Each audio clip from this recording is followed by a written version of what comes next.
morning, good morning, good morning, good morning, good morning. Yes, it is Thursday morning, which means it's one day closer to the weekend. If that's what you've been waiting for, if that's what you need, if that's your solace, that's the reason that you work hard every day so you can get to the weekend and spend some time doing the things you want to do. Well, you're in luck because it is Thursday.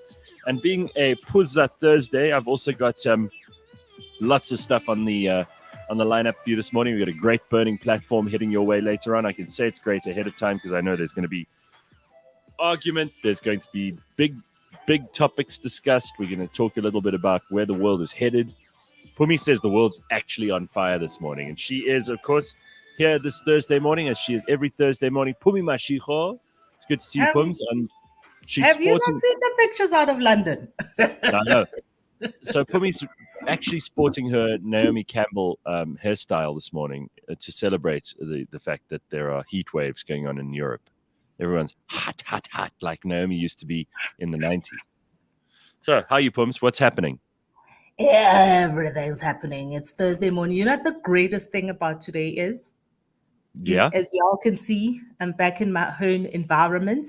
The office. You see this little thing in my hand here. Coffee cup. I'm just saying that today, do you have decent coffee? Because the load shedding schedule is something I can handle now. Right. You know? Yeah. I'm here with my own coffee. It's the little things. It's the little things, really. And you could turn on your kettle and you could actually switch on the coffee machine. Ooh. And all those things that usually, so yesterday the power went off here and the day before it, I think 8 o'clock at night. So luckily I'd already cooked and eaten and got all that shit out of the way. But I was like, what the hell is this? Because for 2-3 days we didn't have load shedding. And I was like, this is better. And it's amazing how quickly you get used to that again. You know what? Terrible, right? And that 8 o'clock load shedding, right? That Gista says rolling blackouts, and I agree. That 8 o'clock schedule, right? It's just it's a little bit too early to go to bed, but it's also just you're not waiting till 10:30 for when it comes back to whatever. So usually I just go to bed and then wake up at 2 in the morning and take it from there. Yeah. Well, a lot of people up this morning with lots to do, up and at 'em. Emmanuel wants to know, Emmanuel, you're not paying attention at all, hey? Is Bulelo coming back? Bulelo is overseas at the moment, and he's not coming back. I mean, we told you that because when he went off to America, he came back here. He was going to set up a whole bunch of things, and he got distracted and started doing some different stuff, and he didn't come back to us. But he does listen to the show, and he sends me messages from time to time, and he'll join us when he's got something to say.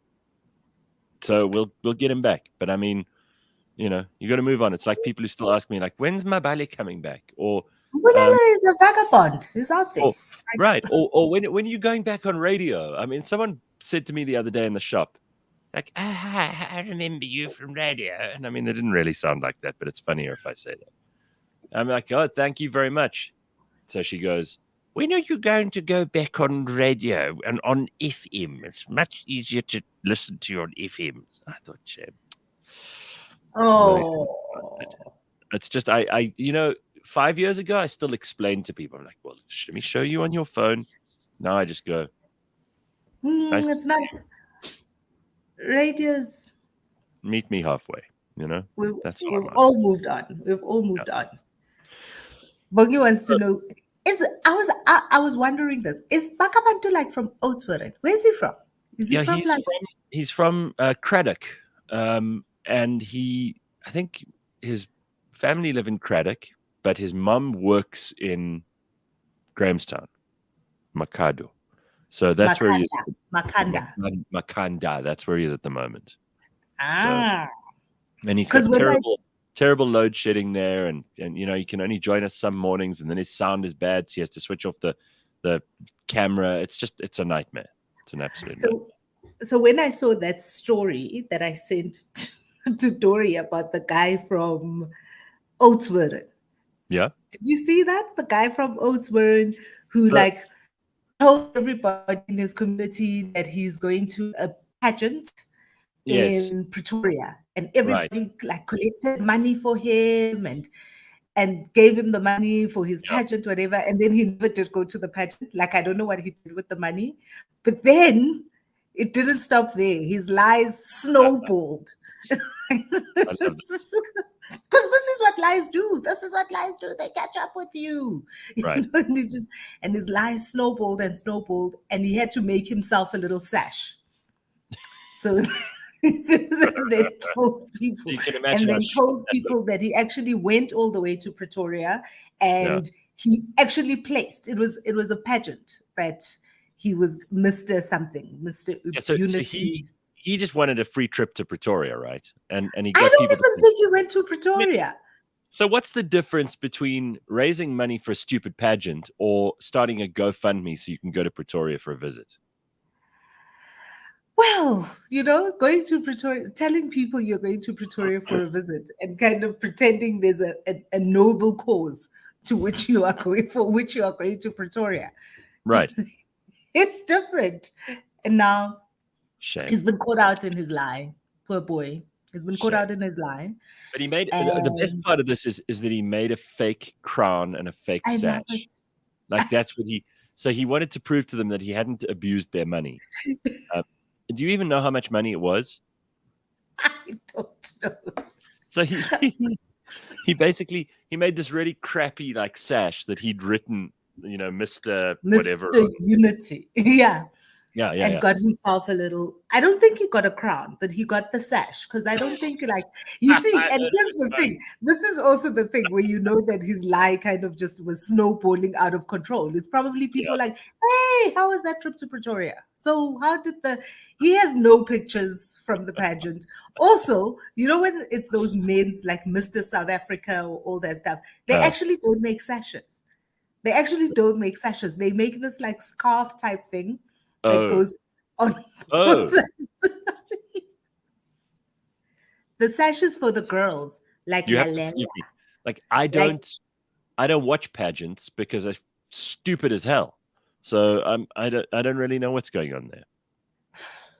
What? I wouldn't know if Mr. South Africa arrived on the show this morning. I'd be like, who the hell are you? I have no idea. I don't know what men's pageants are like, but women's pageants are a spectacular thing to watch. There's like a bevy of beauties strutting across the stage. Part of this for me is like Oudtshoorn, right? Like in Oudtshoorn, being in a pageant is still a big thing. I mean, in small town South Africa, and I think this is maybe a hangover from the apartheid era or something, but there's something about those pageants in those little towns that people just love. Like I met someone from not Oudtshoorn, Uppington, and she's a good-looking girl and everything else, but she won a Miss something or another. In that town, she became a celebrity overnight. As one should. Yeah. Well, as one should. Well, become a celebrity when you like out there representing. Yeah. So the pageant lifestyle. Did you see the thing with Lalela Mswani last week? Was it last week? So she, and I have no idea what this is, right? Miss Supranatural or something of that nature. I don't know. Gareth, just go with it. It's out there, and she won. There's a new Miss something every bloody time. She won. Yeah. And she won, and after all the hate that she got from all sorts of people when she went to the Miss World that was in Israel, Minister Nathi Mthethwa was forced to send her congratulations on Twitter. Oh, really? Just because she won? Because what else does he do if it's not sending congratulations or right? I mean, what has Nathi Mthethwa done in the entire span of his ministry? He sends condolences and congratulations. Right. He's Minister of Funerals. He sends those all the time. So he sent one to her after he was so horrendously awful to her and kind of withdrawing South Africa's support. That's right, because she went to Israel, right? Yeah. Yeah. Unbelievable. But what support? Unbelievable. Yeah. No. Suddenly he wants to climb on the bandwagon. Listen, these guys are, I reckon being in politics at the moment is a really bad idea because they're just on a highway to hell. They really are. Nobody in the world is looking at politicians because you see, I thought at the beginning of COVID, and I promise I won't go on about this for a long time because I think I thought at the beginning of COVID, I thought, oh no, this is really shit because slowly over the 10 to 15 years before that, we had started moving away from a dependency worldwide on government for everything. People had stopped looking to government to answer questions. They'd stopped trusting the experts because slowly but surely people in the world were becoming more and more emancipated. They were talking to each other on social media. They were starting to make their own decisions outside of the state. We weren't entirely caught up in governments and those political discussions around who's in charge. And it was a good thing. And I was thrilled. And I was like, this is the future is bright. We're going to have a disintermediated future where increasingly people won't have to listen to stupid politicians. And then COVID hit. And it was clear that people, again, because they were afraid, were going to call on government to step into the breach. And governments all over the world did, right? They made outrageous and stupid rules. They locked down. They did all kinds of things that are now, with the benefit of hindsight, demonstrably stupid and very, very deleterious to the whole cause of freedom. And what happened then after that is that, and this is where I was pleased, because at that point I'd given up. I was like, oh no, we're back in the hands of the politicians. We're back in the hands of government. And then after that, something really interesting has happened, is they've managed to screw up their credibility and their approval even more post-COVID, because COVID gave them a bump and everyone was like, pray for Cyril. Do you remember all that shit? Really? And then suddenly, were people praying for Cyril? You remember No. at the beginning of lockdown, there were all those. No. Oh yeah, there were all those assholes who were saying, "We must stand by the president. Cyril. He's trying to save our lives. We need a good government who can look after us as the citizens of South Africa. Lockdowns are great." Do you remember those people? Anyway, they very quickly. Well, no, it took them a long time. Some of us were smart enough to figure it out quickly. It took those guys such a long time, but they eventually figured out, actually, these people are not your friends. They are not even helpful. They're not even useful. Do without them and you will do much, much better. So government approval went somewhere from 30% and declining to suddenly going up again during COVID to maybe 40. And now they've dropped right down at like 20 all over the world. And you can see it in any research that you bother to look at in terms of population surveys, where they actually ask people about their faith in government, faith in media, faith in institutions, and faith in the experts. It's all gone through the floor, which is terrific. I think it's great. Because who needs these people? Can you believe that? I mean, Pums, if they'd got it right, if like all of these experts had promised us they'd take care of inflation, and I'm talking about Biden, I'm talking about, the Janet Yellen, who admitted the other day she has no idea what she's doing. And she was in charge of wasn't she in charge of the World Bank or the IMF for a while? Janet Yellen? Don't get me started with IMF. Don't get me started with the IMF. But you're reminding me of something, that pray for Cyril. I don't know. I missed that. I missed it completely. But do you remember there was a time? Do you remember there was a time when we used to have lots of like pray for South Africa stuff days? Yeah, there was that, and there was that song, that South Africa, we love you. Do you remember that song? Vaguely. Peace in our land. I try to forget things that are so stupid. That everybody was in. Like, everybody was part of singing that song. It was like one of those We Are the World type songs. Oh God, no. Oh, but for South Africa. And Chico Twala. Chico Twala was the main person. It's ringing a very distant, very fading bell. I mean, I honestly don't. I would choose not to remember that if I could. But do you think if we wrote a song like that, because you're quite good at writing like these lyrics of things like that, lyrics, do you think we could sell it to? Do you think we could sell it to Natim Tetwa? Do you think we could get him to buy it for like 5 million? Of course. It doesn't have to be like 20 million like the flag. But just like, how would you sleep? How would you sleep at night knowing that you'd taken 5 million rand in taxpayers' money because a dumbass Minister of Arts and Culture is giving it to you? We could do something something with that. And then we can get him to come, like in Gqeberha, where the gift of the givers were unveiling this borehole at the hospital that they from money that they like collected and donated.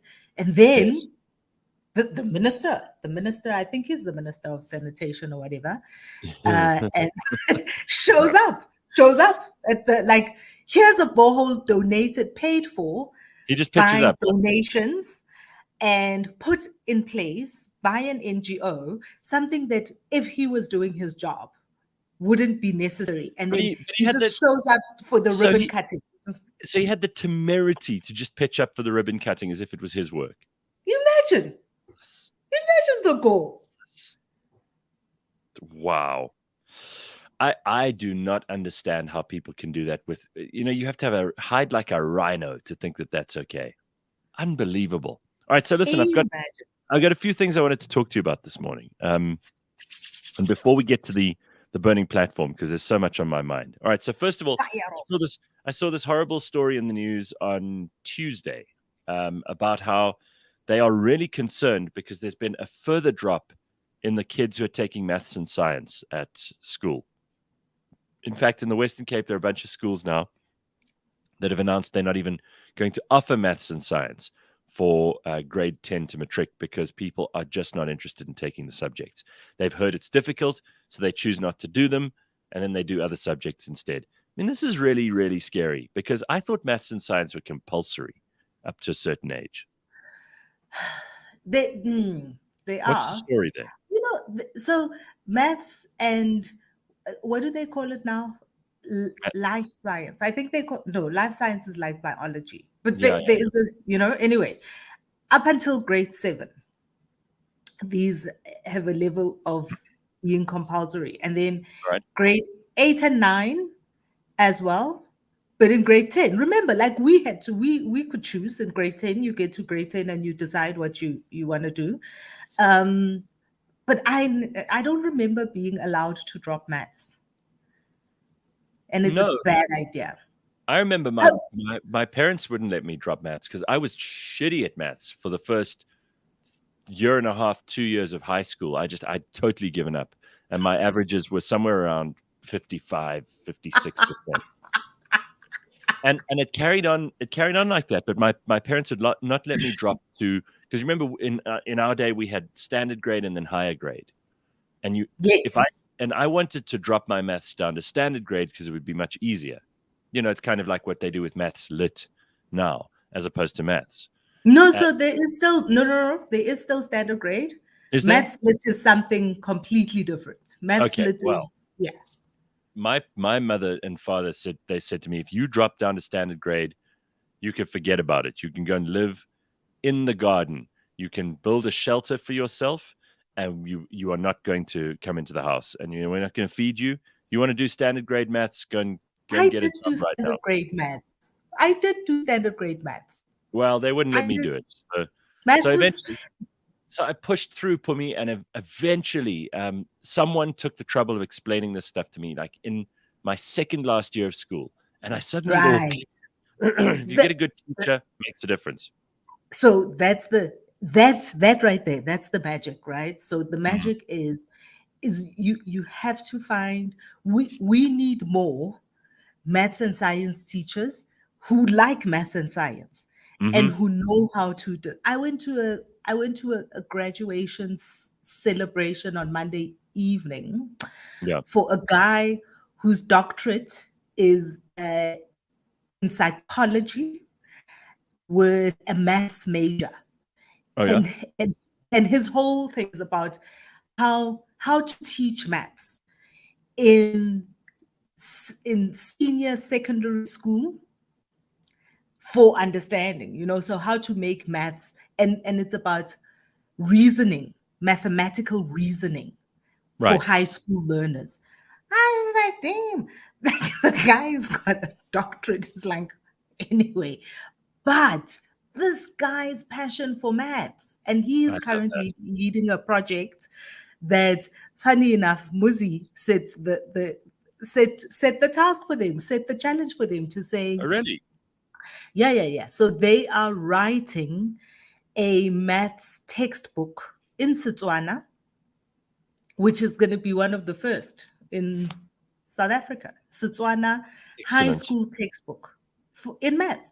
Because then, you know, we often talk about this here, about understanding anything is really about hearing it in Yeah, your language. In your language. absolutely. If you had Yeah. around the teacher that explained to you how maths works, you were lost and you hated it, and that's the problem that a lot of kids have, which is why a lot of them drop out of it, is they have a language barrier. So they have Yep.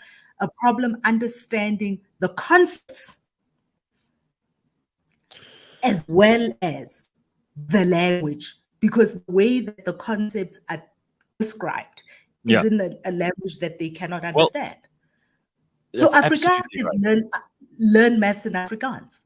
hmm And so they don't have to worry about the language. They just have to worry about the concept.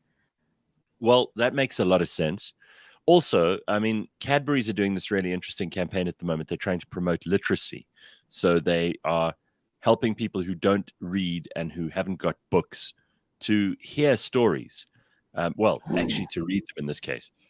But I mean, I was saying the other day, one of the reasons that podcasting is so valuable and why it'll become increasingly valuable as time goes by is that a lot of the humanities subjects, not the practical ones like science and engineering and those kinds, they can be done in podcasts.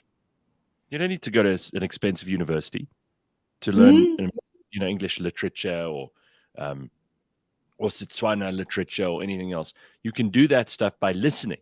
And listening is the oldest form of learning. We tend to use the book as a symbol of learning, but the book is a novel concept. I mean, most people, Yeah, well, even in Europe, the when Gutenberg bring out his printing press, the 1400s, and before that, it was only monks who could write in Latin on manuscripts. You know, the writing and reading was a very, very select preserve, and but most also, people learn by listening.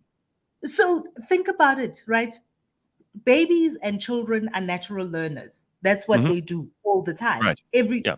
And you can hear and speak before you can read or write. And so for the first 4 100%. years of your life, Yeah. all the learning you have is based on hearing and experiencing. Correct. Well, that's why I said to the agency who are doing this thing with Cadbury, I'm like, well, start off by letting people hear it, because hearing it will help them to eventually read it. And Greg was saying to me, and Greg has got 2 young kids. Greg, who works at Cliff Central, he was saying to me, his kid, his eldest, can already read, and he hasn't learned by the alphabet. He's learned by sounds, and now he's retrofitting the spelling afterwards, and it makes more sense. Mm, And they're mm. apparently that's the way they're teaching kids now. Is they don't teach them, here's the word, that's the letter A B C D E F G. Instead, they say k a t. Here's a k, that's an a, that's a t, and then the kids figure it out a lot quicker. Makes sense, right? Yeah, it makes sense. But It English really, is so complicated. yeah. Sometimes that Right. C is a K and sometimes that C is a. Did you hear the story? There are a lot of people in the comments talking about the story about a South African woman who died in a flat in London. In London. Apparently, listen to this. So, a South African woman was found 2.5 years after she died in her London flat. I read the story yesterday. Man, it was heartbreaking. Ugh. So, listen, it carries on. It's crazy. This is unbelievable. So, here's the story. Apparently, her neighbors complained about the strong stench coming from her flat, but it took the police and the flat managing trust 2.5 years to respond to the complaints. Oh, oh, oh, oh, oh, oh, oh. That I is have just so many questions. I have so many questions. So maggots. who paid Maggots were for coming out of her rent for flat. 2.5 years? Well, that's one of the questions, but maggots were coming out of her flat. Her mail was piling up, but nobody for 2.5 years thought to go and check. She was estranged from her brother, and he's the only family that she had in London. Holy shit. See? Can't say enough. What a story. There are so many things. Like, there's so many things about the story for me. So many things about the story. Like, did she not work? Did she not have a job where somebody went, hey, where's Pumi? You know? Did I think she was old. not have... Probably elderly. So what about her rent? Maybe she owned the apartment. There's still like services to be paid for. Well, you know what? Sometimes the bureaucracy takes a long time. We're not the only country whose government is dysfunctional. Let's not forget that. Oh my God. Andre says the neighbor downstairs heard footsteps from her flat about a year ago. Oh my God. Okay, so I mean, can you imagine walking in on that though? What you find if you go into a flat where someone has been dead for 2.5 years? What does it even look like? What does the corpse look like? Is it all like hollowed out and just bones and like dry skin? Like what kind It's of not bones. It's not bones. What is it?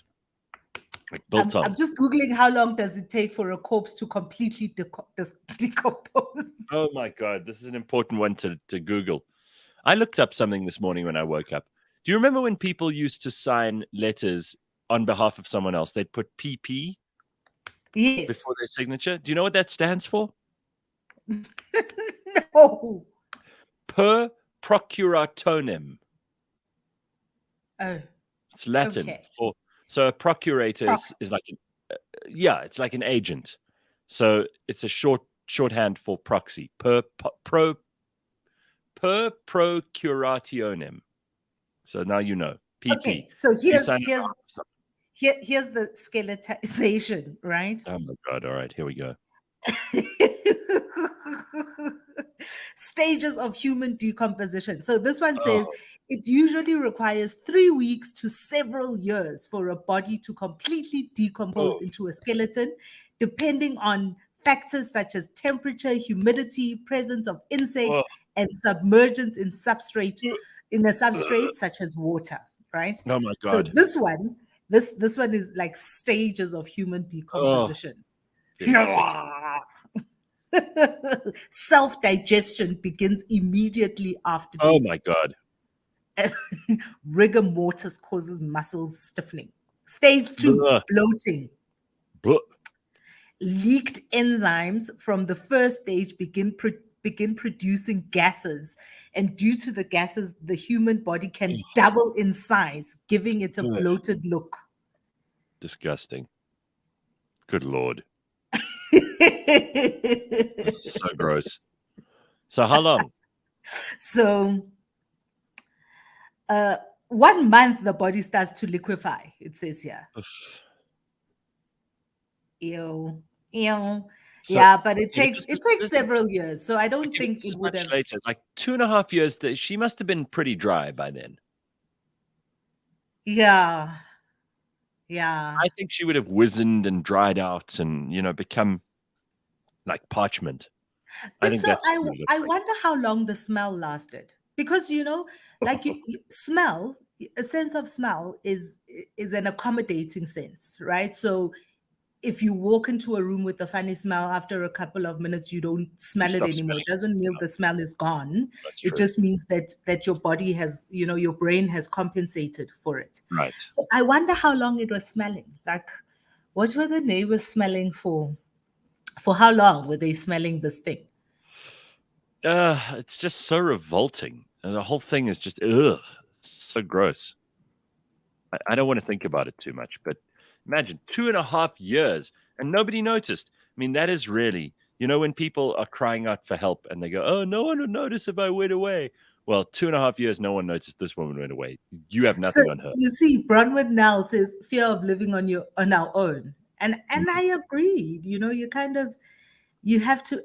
And I remember when I just first got divorced and Kanego and I were living on our own, it was one of the things that I worried about, is kind of like, if something happened to me and Kanego was too small to phone anyone or tell anyone or whatever.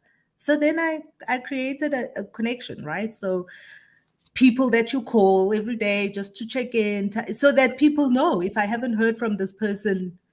Why do you think I do this show? Makes sense. Makes sense. Why do you think I do the show? I do the show every morning because then you know I haven't died in the night. Oh, I do hate these stories though, because listen, I mean, I'm joking when I say that, I do the show because you'll know I'm not dead. I mean, luckily I've got people in my life, but it is something to think about. And I think for a lot of people, it's a very serious concern, especially as they get older.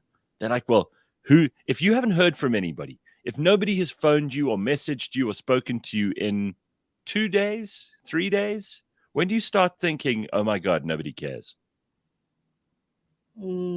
That's a scary thought. You want to feel uncomfortable? Just imagine yourself not hearing from another human being, and not because your signal doesn't work or because load shedding is not enabled you to charge your phone, or because nobody cares for 2-3 days. How many days would it take until you would get very, very seriously concerned, until you'd start becoming depressed about the fact that you're alone? How long would it take? Sure. That's I wonder, huh? hectic. Sure. It's very hectic. Yeah. I wonder what it is. I mean, the funny story, Msizi says, this is a story of why old school black parents didn't let their kids go overseas. What if you die? We won't be able to find you. Right. Oh, God. Gareth says the smell would have been worse now because of the Amber Alert in London. Well, what is going on there? Because if I have to hear one more person on social media from Britain complain about the heat, I don't know. I mean, so 40 degrees. Look, that is hot. I'll give you that. That's very warm. Even in Johannesburg, we would complain about it. In London, they're not prepared for that because what are you talking about? We complain when it's 28 degrees. Here in Joburg, if it's like 28, if it's 32 degrees, we're like. I like the heat. Why do you think? I come from a long line of ancestors who saw that place was nowhere that was not a place to stay.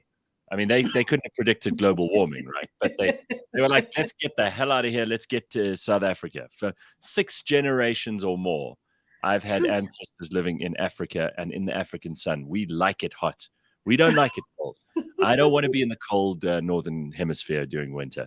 So I come here, I struggle through 3 months of winter, and I can already feel, and I know I don't want to like jinx it, but man, I can feel it already. I took the puppy outside this morning so she could go and do her business, and I stood outside in the cold with just this top, this sort of short, I've got a t-shirt under this and just this thing, and I went outside and it wasn't so bad. I was like, yes, I can feel it. It's coming back. That's what I love. Listen, when I woke up the other day and I could see the sunlight coming through, like you could have seen it behind me here, the lights beginning to come. That's how I know, like summer's coming back. It's like the lights coming out earlier and earlier. It's wonderful. But look what's happening in London, and it's not just London. So it's Europe as a whole, and it's also kind of India, Pakistan, Sri Lanka. They've all been in these crazy heat waves, and this heat wave, like, they're not geared for it. They are not geared for it. That's the point, right? Like, we are not geared for snow in Johannesburg. So that's why when it's really, really cold here in winter, and people have been saying this hasn't been that, it's been quite mild this winter. We're not geared for it. We don't have the insulation on our windows. We don't have the stuff in the roof. We don't have the stuff under the floors. We don't have like these precautions that they have. And it's amazing to me, like, why does London not have more air conditioning? Because air conditioning is also the best way to warm a room. It's also the cheapest. I don't know. Why don't they just put it on? Because I think they have lots of gas. I think one of their heating systems is gas. Well, not so much anymore. Not since Russia shut down that pipeline for maintenance.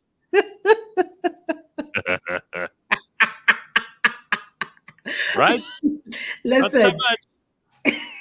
Whew, the world, Gareth, the world, the world's turned upside down.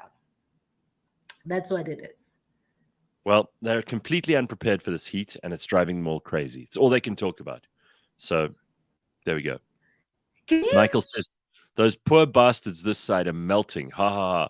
I tell them it's lekker, man. It's like the holidays in South Africa. can Yeah, you imagine being in the underground in this heat? Ooh, oh, wow. And again, they don't really have good ventilation down there. And if you've been in London's underground is much older than anywhere else. So sometimes you have tunnels on top of tunnels on top of tunnels and very little in terms of air connections between them. So when you go downstairs, then you go down another set of stairs, then you go down another set of stairs, you eventually go, oh my God, I'm like in the bowels of the earth here. And it starts getting really, really warm. And I'm And not the talking about, engines are all yeah, going for all those yeah, engines and all. It's a mess, correct. y'all. Yeah. Well, I mean, this is also, these Europeans must shut up, says Sanele.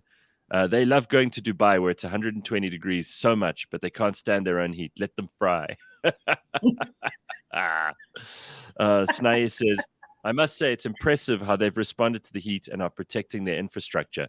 Our government would be waiting for the damage to happen. Yeah, well, that's also true. Anyway, we got lots of things to get to this morning. I've got a few headlines for you. Do you want to hear some of those? Let's hear the headlines. All right. So first of all, Netflix has lost almost 1 million subscribers. This is really, really bad for business. We spoke about this briefly the other day. But after enjoying a long reign as the king of streaming, Netflix faces a tough fight to keep its crown. Almost 1 million subscribers have been lost between April and July as more people decided to quit the service. Why do you think that is? I really don't know. I really don't know, other than to say maybe the content hasn't kind of been as great as it could be. And Yep. also now that, so if you think about the fact that when Netflix started, they really evolved from being a video rental service. And so that meant that they needed other people's content, which is why they kind of did a pivot and started making their own content. But now that everybody has gone into the streaming service, like Disney's content isn't available to them. Amazon Prime's got their own content, their own streaming service. Apple has its own content and its own streaming service. So the competition is too much, and maybe they're just not geared for that. Well, Reed Hastings was asked, why has everything slowed? And why has the exodus slowed? So what has the reason been that people have left in less numbers than they were in April? And apparently he says Stranger Things has something to do with that. The new season of the hit drama has had a phenomenal success rate and may have helped stem the exodus of Netflix customers. The company reported its first subscriber loss since 2011 in April, news that was followed by hundreds of job cuts and a sharp drop in the share price. Rivals are challenging its dominance with price hikes that have also taken a toll. Subscriber losses reported on Tuesday were the biggest in the firm's history, with the US and Canada seeing the highest number of cancellations in the past 3 months, followed by Europe. So apparently, Executive Director at Ampere Analysis, a guy called Guy Bisson, said it was inevitable that Netflix would start to see its grip on the market loosen. When you're the leader, he said, there's only one direction to go, especially when a large number of competition entries come into the market, which is why Netflix has seen some loss over the last few years. It's a stark change for them. They enjoyed a seemingly unstoppable growth as they revolutionized the way people around the world consumed entertainment.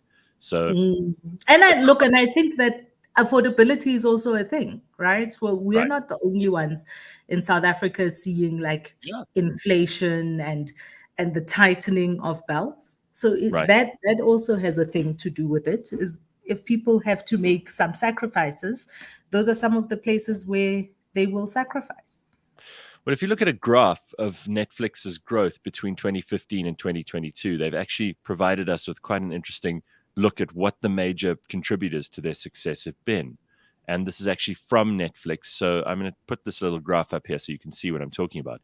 But it's quite cool because it shows you which shows have promoted their biggest growth or have kept them in an acceleration curve rather than deceleration curve. So if you look at this, the first show to really garner them a massive audience was The Crown season 1. It took a big leap up there. Then with Stranger Things season 3, it went up again. There's a little bump. Squid Games was good for them, and then Stranger Things season 4 seems to have done something good right at the end here. But you can see the total number of viewers and subscribers leveling off. It's plateauing. Right.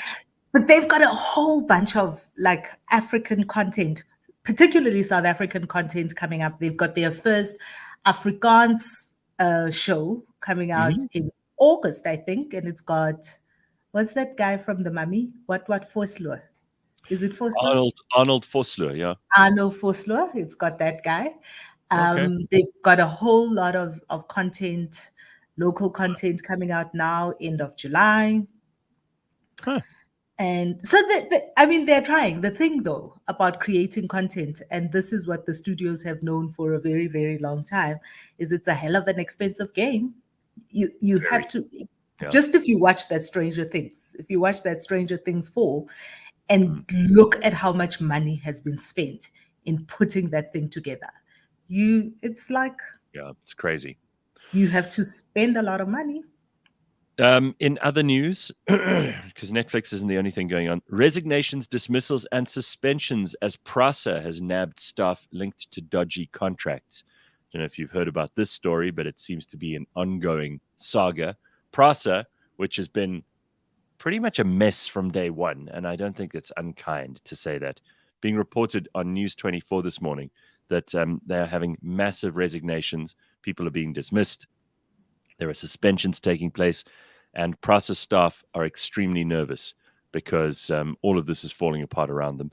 Dodgy contracts, which were signed illegally by various CEOs over the last couple of years, all leading to a lot of instability at PRASA. That's the Passenger Rail Association of South Africa. So I don't know what's going on there, but we'll figure it out as the chips fall. Cyril Ramaphosa, speaking of people who are dealing with mass problems, he says black industrialists need reliable power to grow. Well, Cyril, actually everybody does. But if you're trying to schmooze black industrialists, the main thing you might want to do is scrap BEE, which benefits only ANC cadres and your friends. How about that? You want to help black industrialists? How about you start off by not making it just ANC-linked industrialists who schmooze and kiss ass with the ANC? That would be nice. How about that? We admit that's a problem. But you can see, it's like, for example, when he went to poor people the other day, and he's like, well, I understand your pain. We understand how expensive it is for you to catch taxis, and we know how terrible your lives are. And only because he's got no other instrument to play at the moment except this. So now he's talking to what he believes are his core constituencies and trying to promise them things and trying to sympathize with. I don't even think he can promise them things because they know. I don't think those are his core constituencies, though. Those are not even his, no, those are not his core constituencies. Well, he's trying to win over black making noises. Yeah. Making noises. He still takes his walks in the mornings, and he doesn't live far from where our office is. And the other day, on a Saturday morning, when I was coming into the office, I saw him walking up the road here, up Turret, towards kind of that main Rosebank Center. Yes. And there was walking with his bodyguards, and there was a lady who'd just come out of a taxi, and she was talking to him, and I wondered what she was talking to him about. I could guess, but I'd probably get into trouble. I really wondered what she was talking to him about, because she was earnestly walking next to him, walking fast. Yeah, next to I'm him, sure. Talking to him. So listen to this. Cyril says that discussions need to be had about what's hindering the growth and progress of black businesses in South Africa. Discussions? We know what's hindering the progress and growth of black businesses. In fact, all business in South Africa, you idiot. It's you and your government. That's what's holding everything back. Get out. Move, Cyril. Get out the way. Get out the way, Cyril. Get out the way. He adds that non-payment issues by government to businesses also need to be solved. Oh, yes, that's a big problem. If you do work with government, and everybody in this country who's anything has to eventually do work with government because they're the biggest player in the economy. If you are in business with them, don't expect to be paid in 3 months or even 6 months, sometimes not even 9 months. Expect to be paid a year later. Now imagine, Pums, you run a business, a small business. You don't have cash flow to survive for 12 months without income. And if government's your biggest client and they only pay you a year after they're meant to pay you, you're out of business. So you want to help black businesses? I read a thing the other day about how Pick and Pay actually set the 180-day paying suppliers in 180 days. Imagine Outrageous. that. Outrageous. 180 days. And it is what created an opportunity all for ShopRite and Checkers to overtake them as one of the biggest grocers and retail stores, because Checkers had a policy of paying their suppliers at 30 days. And what that meant is that people would rather bring their stock to Checkers because they're going to get paid, because Correct. waiting 6 months, 180 days. Imagine that. Yeah, correct. It's ridiculous. I mean, I know that also happens with lawyers. So the law firms that hire an advocate, they only pay that advocate 120 days after. Crazy. Yeah. How you meant to make that work? You have to work 3 odd months in advance, right? Maybe 4 months in advance. It's crazy. Anyway, there's something else as well that I want to throw in quickly. South Africa's housing market is booming, but especially in Cape Town, not really everywhere else. So apparently unprecedented levels of activity in the second quarter of 2022. That's according to Remax and the National Housing Report. The fears have been there's an economic recession. We all know about rising interest rates. Bond registrations recorded nationally were up 30% compared to the same period last year, and almost 45% compared to the previous quarter. Number of sectional title units sold countrywide grew by 50%. Suburbs in and around Cape Town are the most popular, leaving no room for Gauteng, which usually features in Remax's most searched list. So it's all happening. People are moving to Cape Town and they're buying property there. Isn't that interesting? And they say first-time buyers, buoyed by low interest rates, drove the pandemic era boom, which later purchases of larger and more expensive homes sustained activity towards the end of 2021. I also think this has got to do with maybe that we were in our houses more during the last 2 years. And people thought a little bit more about where they want to live and what they want to do and how they want to live. What do you think? You know, this story, when I saw this story, it sounded to me like a PR story, right? Like it was somebody wrote a PR. Like the property companies are trying to convince us we should be buying property. Yeah, I don't know. I really don't know, because on the balance of it, I mean, today is Thursday and the NPC is going to come out, and I'm willing to bet. I have kind of probably 80% certainty that they're going to come out there and there's going to be an interest rate hike. We've had interest rate hikes every time that they have met in the past. It's the third time in a row now, I think, right? Yeah. So that means if you took out a bond in 2020, you're paying more. Your repayments now are more than what you initially had budgeted for. The numbers came out 2 days ago, I think, just inflation, which is now the highest it's been in 15 years. Somewhere like there, we're in a I don't know. I cannot see, and we've got an unprecedented number of job losses, right? I don't know where this is coming from. Like, people are registering bonds.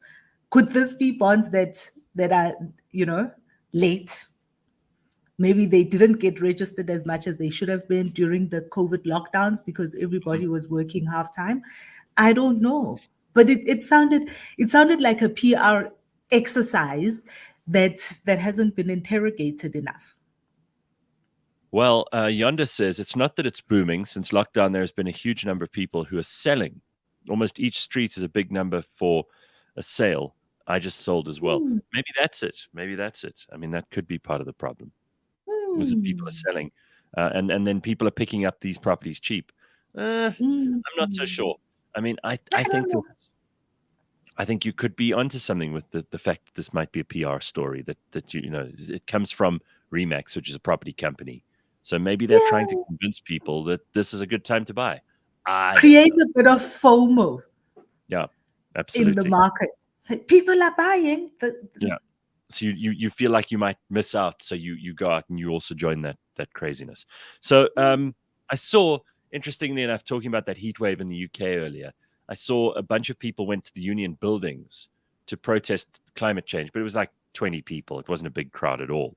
They were like this bunch of people saying, "Oh, we need to do something about climate change," which is always just They went to protest where? at the At the union union building. buildings. But I promise you, Pumi, there were 20 of them. They were on the news the other night. And I just thought, what a waste of time. What a stupid. First of all, we don't even have any power. We're not even generating power at the moment in South Africa. That's why we've got load shedding. What are you protesting about? If you took all the pollution in the world and you tried to figure out what kind of a carbon footprint South Africa has, it's nothing compared to India and China. Nothing. We could all stop using fossil fuels tomorrow. We have to sometimes anyway. Doesn't make a dent in the carbon emissions for South Africa or Southern Africa even. Do you think they had lunch with the Khoisan that are protesting there outside the union buildings? They all got together. Maybe that's where they recruited. Maybe that's why there were 20 of them. Yeah, because they were Because actually those guys only are still there. They are still there. They're still camping outside the union buildings, like protesting. I don't know why they don't move them. I mean, you just bring in the red ants like you do in buildings in the CBD of Johannesburg. Just get rid of them. Like, why would the president want to go to his window every day and look down on that? But again, he's just spineless and weak. He can't even get rid of squatters on his own lawn.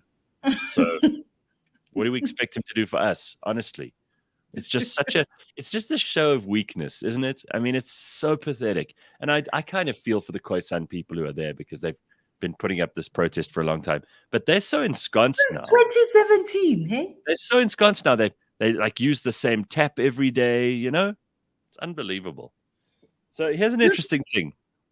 So air consists of 78% nitrogen. This is for the climate change people. There's 21% oxygen. There's 1% of every other kind of gas.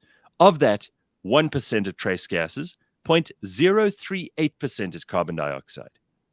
So of that 0.038%, nature produces 96% all on its own.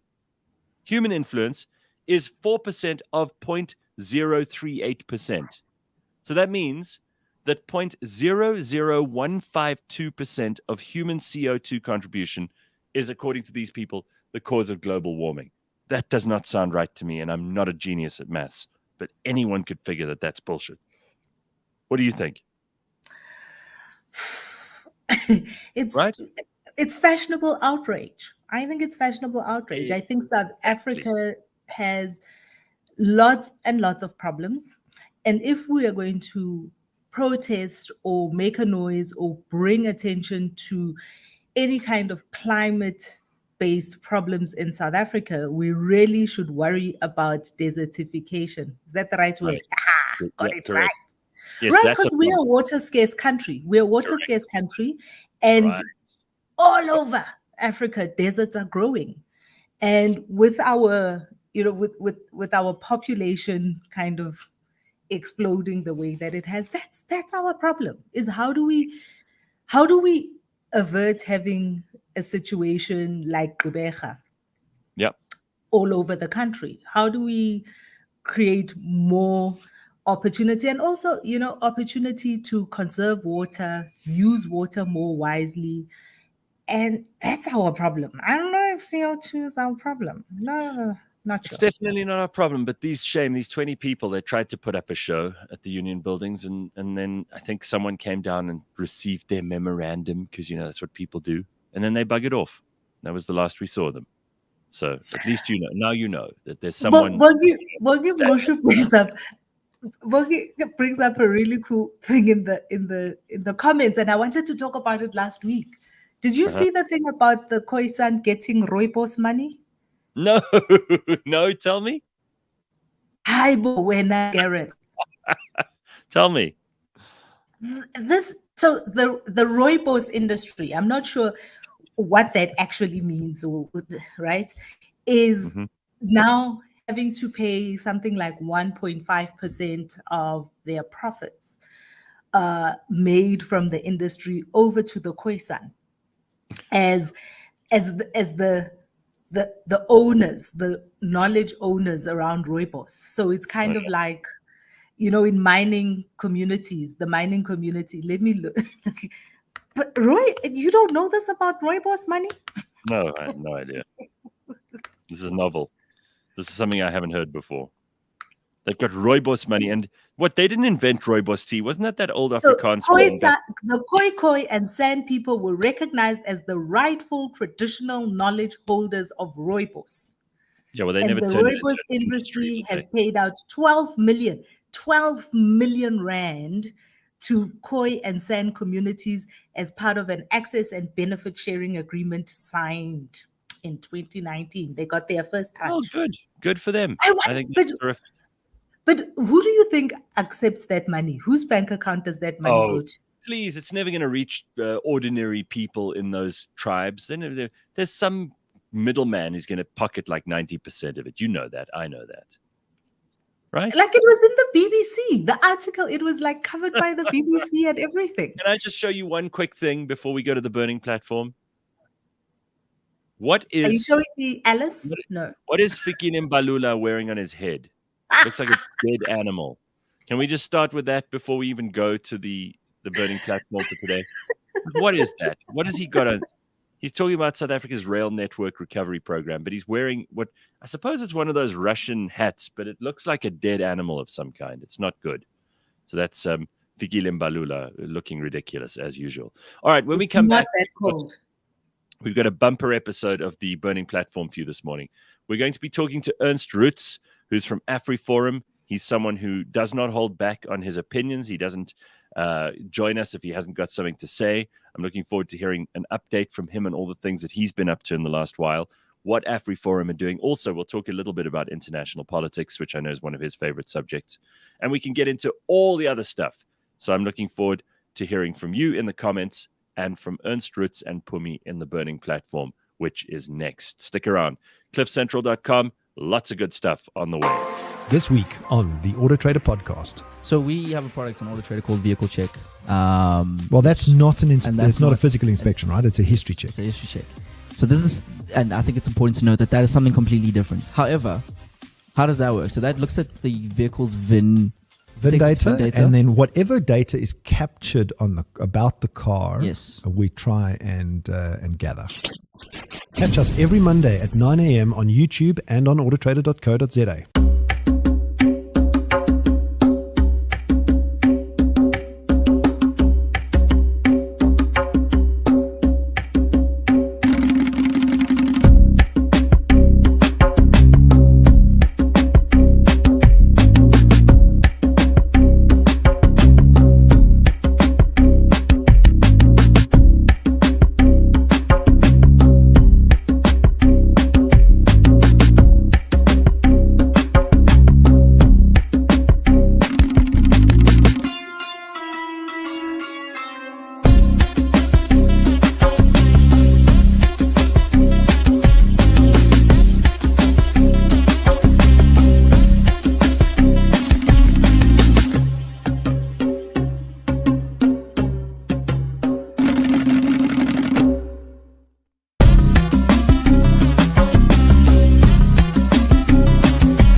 Do you suffer from collectivism? I started collecting when I was about 8 years old. Do you have an obsession with objects? I sort of got into collecting TV cars. Are you a fanatic? A devotee? Are you someone exhibiting enthusiasm or strong passion? When lockdown hits, when everyone was kind of bored at home, they started Googling, like, what are these things worth these days? Cliff Central dispenses a weekly dose of collectomania. Join me as I talk to compulsive collectors. Fascinating. The frame's total value is probably about 12,000 Rand. Possibly a little weird. I developed this infatuation with the Statue of Liberty. Collectomania, Mondays on the Gareth Cliff Show. Brought to you by SA Gold Coin Exchange and the Scoin Shop. All right, we're getting ready for the burning platform, which is next. But let me just tell you, if you've ever woken up profoundly disturbed by a dream and wondered what the hell it meant, well, maybe they don't mean anything. But if dreams occur as part of your regular sleep, maybe they do serve some purpose as part of normal bodily functioning. Well, you can find out a little bit more in a fascinating episode of Beyond Madness that features, of course, our brilliant Professor Christopher Paul Szabo, who is also a psychiatrist. He talks to smart people in the business, tries to figure out the best ways to make sense of what's going on in our heads. And that is Beyond Madness in proud association with Adcock Ingram OTC, the sponsors of Brave. That's happening today. You can download a brand new episode of Beyond Madness. And speaking of downloading episodes, I don't know if you've listened to our latest podcast series that we've done in association with Investec, but they've really put it together, and they are working so hard in various places to help the cause of sustainability. And I want you to hear about this from the actual clip. I'm not going to explain to you what it is. I want you to just hear this, and if this doesn't make you want to listen, then I don't know what will. But here's how it goes. This is episode 2, and there are already 3 episodes out. Listen to this. Imagine for a moment that you're in the wilds of Southern Africa. You'd expect to hear birds, maybe the sound of a steady flowing river, and a breeze rustling the leaves of a bush willow growing along its banks.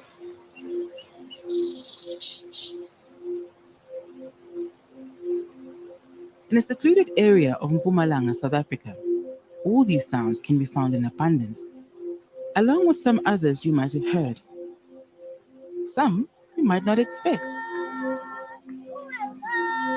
and some you may not even recognize. Now, amazingly, that sound you hear there is actually the sound of a baby rhino, and they've got the biggest orphan rhino sanctuary in Mpumalanga. And it's the most incredible story of how conservation there has taken a completely different turn, and you've got to listen to it. There's no other way for me to explain it to you. If you haven't heard of it, it is brand new. It's on cliffcentral.com. You need to take a listen. It's Future Impact, which we did with Investec, and we hear from founders and workers at the largest rhino sanctuary in the world on how putting people at the center of their conservation strategy has been key to their success. You want to take a listen to that? It's all available on cliffcentral.com. Go and check it out today. Right, it's time for the burning platform. Let's find out what we're up to this morning.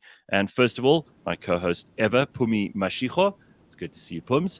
And for those people who come only for the burning platform, remember to subscribe and like and all that stuff. Otherwise, I get into trouble. Subscribe and like and subscribe. You know how it goes. Do it today. Thank you very much. Also, our guest this morning is Ernst Rutz. Hey, Ernst, nice to see you. Hi, Gareth. Hi, Phumi. Good to see you. Good to be on the show. Thank you for having me. There we go. Right. So Ernst is the head of policy and action at the civil rights group AfriForum. He's also the chairperson of AfriForum's streaming service, AfriForum TV, and also the chair of AfriForum's think tank, Openor. In his free time, he plays the lead guitar in an Afrikaans metal band called Soms Wen die Wolf, and is sometimes called skateboarding. Yeah, you're not boring, Ernst. We can definitely say that. You've also spent quite a lot of time traveling in the last few years trying to explain what's going on in South Africa to people who might not know or people who are curious. And it's good to have you on the show this morning. Phumi and I had a whole bunch of questions for Barry Bateman the other day, and some of them I thought that the best person to answer some of these is probably you. So that was our first motivation for getting you on. But you've been doing a bit of a tour explaining what AfriForum's all about. So let's start off there. So people who've never ever heard, what does AfriForum do? What is the reason that you guys exist? What is your main job inside of AfriForum? Give us the overview, the bird's eye view. Yeah, so AfriForum is a civil rights organization. We function on members. So we recruit members, and members make a monthly donation to our work, and that's how we fund our activities. We are part of what is called the Solidarity Movement, which is a network of organizations which started around the trade union solidarity. We were founded in 2006, and just a bit of a context as to why AfriForum was founded also explains what we are doing. So Solidarity is a trade union. It comes from the Christian tradition of trade unions. So when you think about trade unions, you typically think about a more socialist type organization. But there's also a tradition of trade unions that places emphasis on things like family and things like culture and responsibilities and so forth, and encouraging people to work hard and stuff like that, as opposed to an emphasis on marching and striking and so forth. And as is the case with trade unions, usually trade unions are involved with stuff that are broader than just labor-related issues. And we've come to notice within Solidarity that, or they came to notice, I was only involved with the youth back then, that there are a lot of issues that need to be tackled, especially in South Africa. There's a wide sphere of things that need to be addressed that are outside the sphere of labor issues, so much that it would deflect attention, that it would shift the core focus. And so AfriForum was founded. And so the easy way to explain it, if people sometimes ask what's the difference between AfriForum and Solidarity, and the easy way to explain it is Solidarity focuses on your rights as a worker inside the workforce, and AfriForum on your rights outside the realm of labor-related issues. Yeah, AfriForum have obviously made quite a lot of noise in some court cases recently, and it would be remiss of me to not at least dwell on those for a moment or two. When do you guys decide that it's worth taking up an issue? Because obviously legal costs are very high in South Africa. If you're doing it for shits and giggles because you got millions of rands in the bank, that's a different story. Why do you choose certain cases and not choose others? And there are a lot of people who will cynically accuse you guys of just looking for attention in some cases. And in others, people will say, well, why are you even doing that? That's got nothing to do with your mandate. How does it work? How do you make those decisions? Well, so firstly, in terms of how we operate, we have an agreement with a law firm, Herter Spies Attorneys. So they're an independent law firm. They do their own work, but they also have a contract with us. So we're in communication with them on a regular basis, as in every day. And how we decide which court cases to take on is we've gotten to a place now where it's pretty quick for us, easy for us to decide, because we know we've got a good sense in the organization of what are the type of cases that we take on and which don't we take on. But it depends on the nature of the case. We usually discuss it internally. If it's more urgent, we discuss it on WhatsApp. We have a meeting every 2 weeks on a Monday where we go through big court cases coming up and potential court cases. So usually we would discuss it there. It's an executive meeting. But there are some things that we have come to decide in terms of, or agree on in terms of how we take on a court case. And one example is we very often get sent screenshots or links of people inciting violence on social media, for example, and then we would be asked to take them to court. And our approach, broadly speaking or generally speaking, is we don't take on individual cases. In other words, we don't go to court on behalf of a particular person who was discriminated against, unless that particular matter has far-reaching consequences, and taking that matter to court would have a wider impact on society at large. And when it comes to things like hate speech, our broad approach is we don't go to court. We don't ask for court orders against people who have no political influence. So if there's some random guy who just wants attention on social media and he starts publishing hate speech, there's probably a reason to take someone like that to court. But our broad approach is if it's someone with significant influence, if it's someone with a large following, a leader of a political party or a member of parliament who incites violence, then it's a different matter. So broadly speaking, the question, one of the big questions for us is what would the impact of this case be? Is it a bigger impact type of case, or is it only related to a smaller type of incident? What sort of membership do you guys have, Ernst, and what kind of funding do you guys manage to get from those members? Because a lot of civil society initiatives, civil rights businesses, activist groups, whatever they might be, don't get to be as influential as you are. I mean, obviously that's thanks to your members. How many people are we talking about here? I'll get you the latest number, which was sent to me.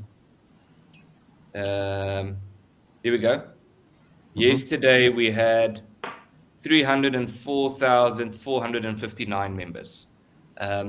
So our approach is, and that's an important difference between AfriForum and a political party, is we are democratic, but we're not a political party in the sense that we have members getting together and then we have a conference and then the members decide what the policies are and members vote to change the policies and things like that.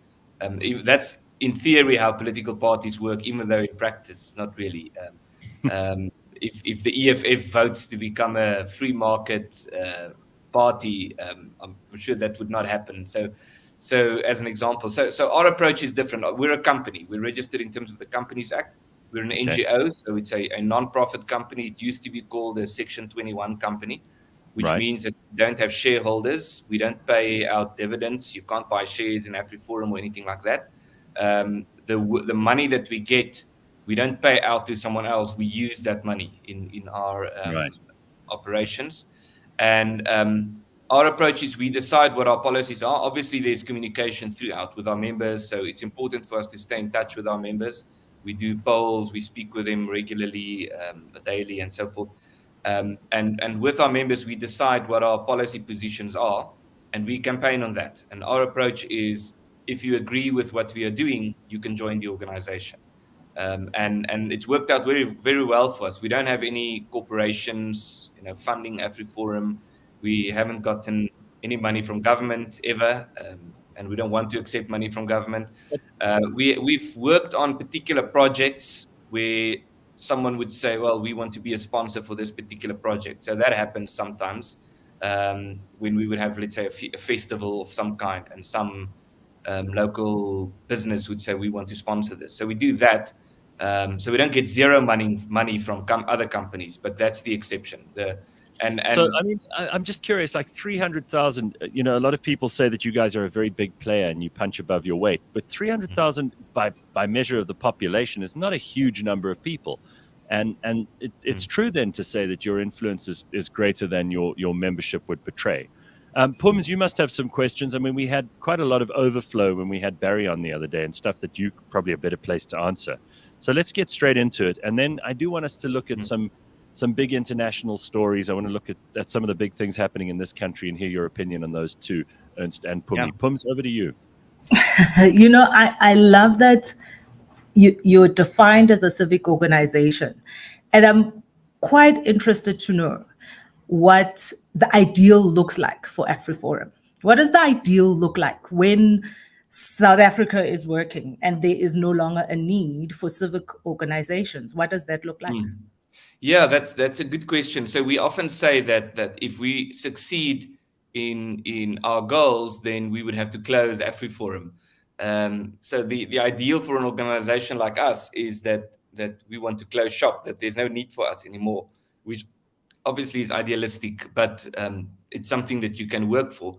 So the big thing for us in terms of the current situation in South Africa, and it's something that we have been pushing to an extent recently, and we're going to be pushing this topic much more in future, is the whole issue of federalism, or you could call it decentralization of power, or you can call it autonomy. And what we mean by that is we believe... Or separate development. Just say that again? Or separate development. No, it's not separate development. It's decentralization of power is not the same as separate development. Decentralization of power means that local communities have. The USA, for example, is a federal country. Switzerland is a federal country. So federalism. So Switzerland's a good example. If we go down the street today and we ask people who's the president of Switzerland, almost no one knows who the president of Switzerland is. But despite that, Switzerland is one of the most successful countries in the world. And I think that's part of the issue here. Most of the problems in South Africa currently can, as far as we are concerned, can be traced back to the fact that we have a central government with a lot of power over local communities with whom they are not in touch. They don't have a proper feeling for a lot of issues on ground level, and a federal system is one where you can have a central government, but there's more authority vested in local communities. For example, more authority more power for the provinces as opposed to the central government. But then also more power for municipalities. So I think part of one of the main issues also with the apartheid government or the central development system is that it had a very strong central government. And I mean, we've tried different forms of strong central governments in this country. But we're not anarchists in the sense that we believe there should be no government or there should be no state or anything like that. But our approach is that decentralization of power, in other words, less power for a president or a cabinet or a parliament, and more power for local communities to decide on issues themselves and also to decide how their tax money should be spent. Yeah, I think isn't that a kind of a trend that's happening worldwide, though, is this idea of devolution. You know, we see in many places that people want their local government to have more authority, more power, and take more control of the spending because they're the ones that you interface with almost on a more regular basis than the national government. How often does the average South African actually deal with the national government? Obviously, in this country, too many times, which is why we've got issues around service delivery. And nobody really knows who to take that up with. If we actually knew our ward councillors, and Pumi and I talk about this often because we're all on WhatsApp groups and things. You know, the people who you know in your neighborhood should be the ones that you should be able to vote for, and they're the ones who should have the power to be able to make things better or worse, depending on what their mandate is. Yeah, and the typical reality usually is you would speak to your ward councillor about an issue in your community. And they would often respond by saying, well, this is outside of my powers. I would have to take it to this particular meeting or to this. I would have to go to the provincial council or something like this. Or there's some national legislation that prevents me from doing this. And you can, and obviously you should have national legislation. But I think that's part of the issue here is that local governments do not have authority to intervene when they should intervene. And you're right, it has been a trend recently. The world went through a weird stage, and it seems like we're stepping out of it, where in the 90s there was a lot of talk about, New World Order. There was that famous George Bush speech about I think the way he framed it was supplanting the law of the jungle with the rule of law. And what he meant by that was, well, we can debate on what he meant by that. But I think one of the consequences of that is this whole thing about sort of centralizing or standardizing on American Western ideas and trying to convince the rest of the world that they should be like the Americans or they should be like the West. And that obviously failed spectacularly. Completely. Yeah. And so it seems to me that we're moving out of that mind frame now, which I hope is true. I hope my observation is correct. And there are some very interesting things coming up in terms of different forms of government. So one example we often refer to is the Tyroleans. So Tyrol or South Tyroleans as they call themselves. Tyrol used to be the north of Switzerland and Austria, a big part of Austria. Yep. And now South Tyrol, as it is known, is actually the northern province of Italy called Alto Adige. But it's mostly German people living there, not Italians. So the Italians are actually a minority in that province. And so what the Tyroleans do is they have you can call it an agreement with the Italian government that it's an autonomous province.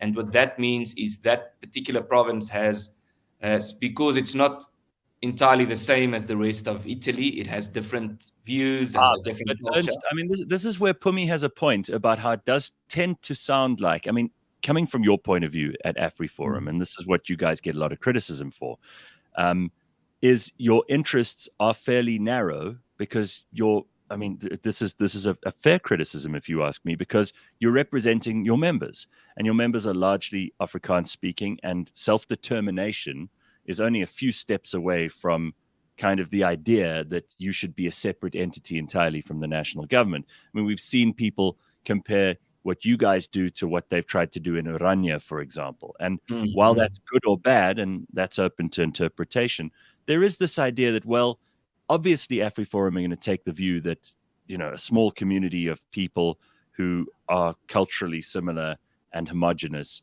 would want to govern themselves and almost completely become a satellite of the national government. And how possible is that really? How practical is that in a country like South Africa? I mean, we often hear people saying the Western Cape is already a different country in some ways.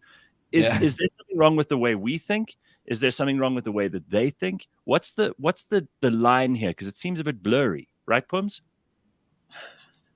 Yeah. Well, I think the only thing that would be more difficult than trying to give authority, some form of authority, or some form of recognition to local communities, particularly including cultural communities such as Afrikaners or Afrikaans-speaking people, if you want to use that as reference. The only thing that would be more difficult than achieving that is to try to make the current system work. The system that we're in currently is not working. And I think there are a lot of reasons for that. But I think we've gotten to a point where there was this big hype about being South African in the 1990s. And that has, to an extent, diluted.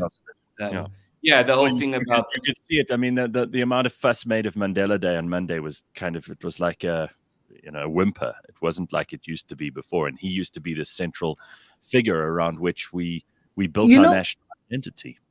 So I mean, when we started, the reason I started with the question that says what does the ideal look like, right? Is I kind of think on one side of the spectrum, you separate and minorities. We spoke earlier in the last hour about the Khoisan, who have been, and when we talk about minorities in South Africa, we kind of have to look at it in terms of what constitutes a minority, where there is a huge drive around a lot of the cases that AfriForum does make a noise about is Afrikaans, for instance, and whether I don't even know what his name is right now, from the MEC for Education in Gauteng has a problem with Afrikaans and Afrikaans schools and having Afrikaans as a language in schools. And at the same time, I ask myself, and at the same time, I ask myself, that where do we draw the line? And at which point do we move to an ideal, and what does that ideal look like without wanting to hark back to what it used to be? Because it's romantic sometimes to look backwards, right? And we talk about the Khoisan, and I was thinking about the Lubedu. I'm sure you know about the Lubedu. And their language doesn't even exist in the languages that are South African languages, whereas Afrikaans is the third most spoken language after Zulu and Xhosa in South Africa, right? So how do we, these shifting sands... How do you divide it up? I mean, Pums, this is a really good question. It's something I've often tangled with, because people like to make it so simplified, and we're not a simplified country. We're very complex. And Ernst, maybe you can also shed some light on this. How granular do we get when it comes to dividing ourselves up? Is it language? Is it culture? Is it tribal identity? Is it historicity? Kind of when, who came where? And is it geographical even? Because we look at provinces that are completely mixed up. I mean, it used to be that the Free State, mostly you could speak Afrikaans and Sesotho and people would understand you. That's not true anymore. In Gauteng, it used to be mostly, I suppose, in the early part of the last century, mostly Setswana, Afrikaans, and maybe a little bit of English. Now, I would say predominantly isiZulu is spoken in most of the townships of Gauteng. So how would you figure that? How do you because if you get too granular, it's not a nation anymore. Then we may as well just separate into a bunch of provinces and become balkanized. Yeah, so the early philosophers who spoke about the state, or who sort of laid the groundwork for what we now call the modern state, people like Thomas Hobbes and Jean-Jacques Rousseau and so forth, they spoke about, and John Locke as well to an extent, spoke about the artificial community and the natural community as opposed to the artificial community. And what they meant by that is that the state is an artificial community, and they meant it as a good thing. So it's this new thing that we're building, and particularly not only the statist identity. So we're building the state, and now your identity is defined by the state. And South Africa is a good example. We become South Africans. We weren't South Africans in the past. We had different identities, and now we have the South African government, and now we are South Africans. And there was this whole thing about supplanting the natural community with an artificial community. That's how they framed it. So your natural identity could be things like your religious identity, your cultural identity, the thing that you naturally think of yourself as, or used to think of yourself as in the past. And I think part of the problem here is that there's also, the word artificial is a strange word for them to use, because to me it's a negative term. And I think there's a negative spin-off in precisely that, is when you deal with an artificial community, or when you deal with the idea that South Africa is a very diverse country, but we found this state, we become South Africans. We're all not necessarily all the same, but we all have a lot of things in common, and we need to focus on that. The moment you start pushing that through in laws, in legislation, it creates friction on ground level, because you implement things that people don't necessarily think are important. And so to get to your question, I don't think the answer lies in having more legislation, or having not even more legislation, having legislation to define how do we identify ourselves, or how should how should we structure society. The answer should be in a more organic approach, so that people can decide for themselves. And people have multiple identities. I mean, I'm part of the Afrikaans speaking community, but I'm also part of the Afrikaner community, which are two different things. The one is a language community, the other one is a cultural community. But I'm also a Christian. And there are many people who are Christians who would say that they are not Afrikaners, they don't associate with that. But I'm also South African. So you can have multiple identities. And I think when we get to a point where different identities compete with each other, or the one one identity experiences that it's being under pressure from another one, because we're being told that in South Africa you can be Afrikaans. But isn't that inevitable? I mean, isn't human interaction anywhere in the world inevitably going to result in friction, because people rub up against each other? You can see it in neighborhoods. Like, your tree hangs over your neighbor's garden, and there's an issue, So these are things that we have to learn to deal with. Are we going to give up on the South African project? Because, yes, our borders are completely artificial. I mean, people who are Ndebele in South Africa are Matabele in Zimbabwe, but that's an artificial border that was set up by, countries that have long ago evacuated and left this continent from a power point of view. How do we figure the way forward, though, Ernst? Because you guys are standing up for your community, and that is laudable. I don't think anyone in the world would say there's anything wrong with that. And you go around and you explain the position of Afrikaans people and of minorities in South Africa. And you've also, as AfriForum, done some work for other minorities who are not Afrikaans and white. I understand that. But where do we draw the line? Like, Pumi and I are just a bit confused, and I think a lot of people are, as to what the ideal would be.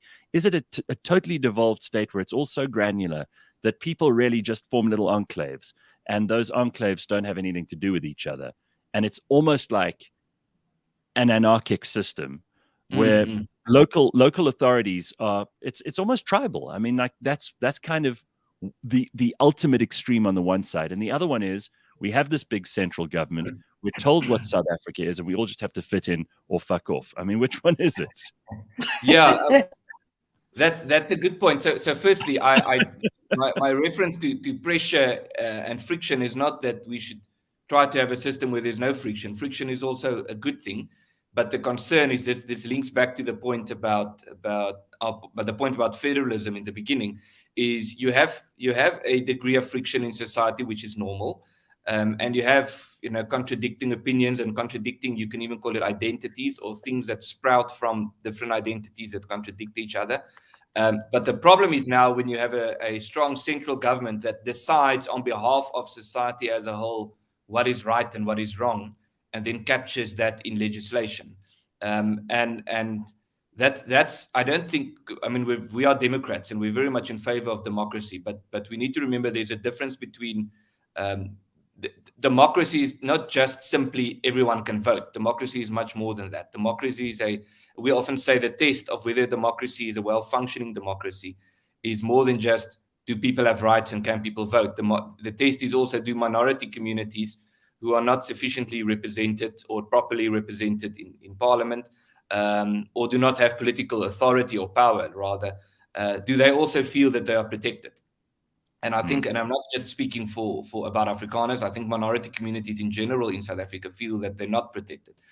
But I want to make a point about your second comment there, because that's, yes, you want to add on. I want to say about, a lot, and Gareth, I think you understand me and what I'm trying to understand about AfriForum, right? But a lot of it seems very amoebus, right? Kind of really not quite definable as in, and it's just reminding me of, and there are two things. One, when we talk about representation, and this is why I'm a big fan of the way that our constitution is, and also the way that we have proportional representation in parliament versus a winner takes all, is that actually we have proportional representation. Even if you are not the outright winner of the election, you still get to have representation proportional to the number of votes that you were able to get. So there is a representation available for everyone in every community. It's baked into the cake. But and that's why that is why our constitution kind of gets the admiration that it does all over the world, because it gives credence to all of those varying parts. But I just also listening to this undefinable kind of what is the minority, what is the fiction, where are we, is reminding me of, and funny, it was first published in 1908 by Churchill, wrote a book called My African Journey. And in it, he writes about white men in Africa, his experience, because he traveled on the continent as a young man before he became a statesman. And one of the things that he says there as he's traveling around is that there's this sense, and his quote is, there is a sense, every white man seems to feel a sense of undefinable oppression. And that's what I'm hearing here. It's undefinable, this oppression that you, and I'm kind of feeling a little bit like we need to talk about other things because we can't define it, and it's kind of moving and amorphous. The world is on fire. I said this in the last hour. There are so many things, and I think that the world has turned upside down. And one of the things that I'm quite interested to know is AfriForum's view and stance with Mkhwebane, for instance, with what's happening with Mkhwebane in Parliament and the impeachment process. Right. Now that we know her 25 questions to the president, let's talk about that. Let's go to that, because I think that's quite important. I mean, Ernst, you and Pumi and I could probably talk about political philosophy and ideology and the kinds of political systems. We could talk for hours. I don't know that it'll interest anybody but the three of us. So let's get to some specifics, because we've given us enough legroom. Tell us about Busisiwe Mkhwebane and your position on her, because I think she has become a major carbuncle on the political landscape, and she's just not moving. She's also getting support from some strange areas. What do you make of it? I just want to make one quick comment about the undefinable thing, because I don't think what AfriForum is doing is hard to define at all. Okay. I can define it in one sentence, and that's AfriForum is an inclusive Afrikaner organization that seeks to build mutual recognition and respect between different communities, and that seeks to decentralize, to have a more decentralized political system in South Africa. in terms of the public protector, it's been an ongoing issue, and it's not only the public protector; it's the Chapter 9 institutions in general. I think have become quite problematic in the sense that it goes back to this issue about the Constitution as well. And I want to make it specific, but I think there's a broader picture issue here. Is we have a fantastic Constitution if you read the text, but then if you look at what's the reality in South Africa or how it's being implemented, then suddenly we bump into a lot of problems. And the irony here is that the public protector is one of the better functioning Chapter 9 institutions. There are other institutions that are just completely absent. They get money from government, but there's just nothing happening, like the Section 185 commission, which is supposed to work for different communities, religious, cultural communities, and so forth. In terms of the public protector, I think the issue here is that we have a government that it seems fairly easy that for the problem to be dealt with, and I'm not going to say if she should be fired or shouldn't be fired, but the thing is here that it should not be this difficult for a president to deal with. Or a government or a cabinet to deal with. But the issue here is we have a ruling party that is so mixed up in internal friction, and it's basically falling apart, or at least on the verge of falling apart. And people who are in positions of power within the ruling party, who are also in positions of power in the South African government, have to be first and foremost concerned about managing things so that their party don't fall apart. And now we've reached some form of a deadlock where if you make some form of a decision, we're on the verge of the ruling party falling apart. So on that note, what do you think of the president's leadership over the last while, and where his priorities lie? Well, he made a comment before he became president when he was campaigning during some speech at a rally, where he said that he would rather be, and those were his words, not mine. He said that he would rather be a weak president than to be president over an ANC that splits or that divides. And in that sense, he's keeping his promise, because I really do think his main priority is to keep the ruling party from breaking up. And there's some serious concerns that it might break up, and there's some serious concerns that it might lose. There's some serious internal friction. And so he's in this deadlock at the moment where he just doesn't seem to be able to make decisions. And when he makes a decision, it's almost always that we have to establish a commission to advise us, or some committee. There was we need a conversation. Let's talk some more. Yeah. There was an infographic that was doing the rounds on social media, like a timetable, you could say, of when did he become president and what were the major decisions he's taken, especially when it comes to commissions. And I can't remember the amount. There must have been more than a dozen commissions 25. Or advisory panels. Sorry? 25. There are 25. That's it. Currently. Yeah. And so there's an issue about the commissions as well, where, we could talk about the Zondo Commission, for example.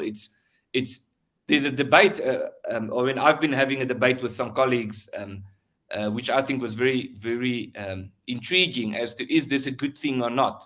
And the reason why the Zondo Commission is a good thing is because there's a proper investigation into what's happening with state capture and what's happening with corruption. And these things that nobody knew about are suddenly coming to the fore, and people are taking notice.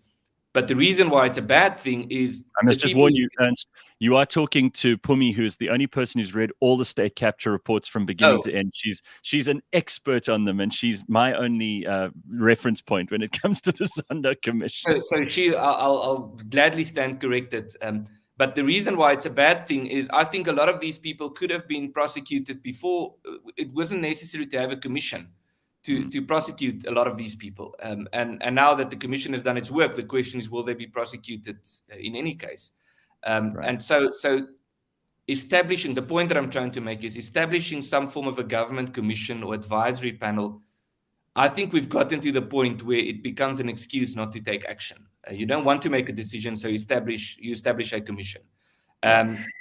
And yes, there's a good argument as to why the commission is, particularly the Zondo Commission, was a good thing. But we don't see political leadership in this country. We just see commissions and advisory panels. Yeah, well, it started. We set the pace. The way that we started with the TRC. So we started our country with the commission, which set the tone for how we go on. And I was reading a very fascinating article a couple of days ago that's actually I read it in the Atlantic, so it's not, but it references South Africa too. About the dilemma of white liberals in particular in America and in South Africa. It talks about, we started like that. We set out a commission to kind of ventilate all of these things, and then there was no holding to account. Yeah. By and large, there was no holding to account. In other countries, in Germany, and a week and a half ago in Mexico, I think they're trying 93-year-old men for, you know, people were held to account, people were taken through trial, people were hanged and shot for the atrocities of what, but we created a country that starts with the commission that then doesn't hold anybody to account. And so we're just carrying on in that way, you know, so that's just the thing. But I do want to say, you know, that the issue, there are a couple of issues that you're raising, Ernst, and the thing about Mkhwebane for me is this is absolutely the right thing, right? She is sitting as a Chapter 9 institution, not being held to account by the executive, which would largely be the president and the ANC and all of their factional stuff, but by Parliament.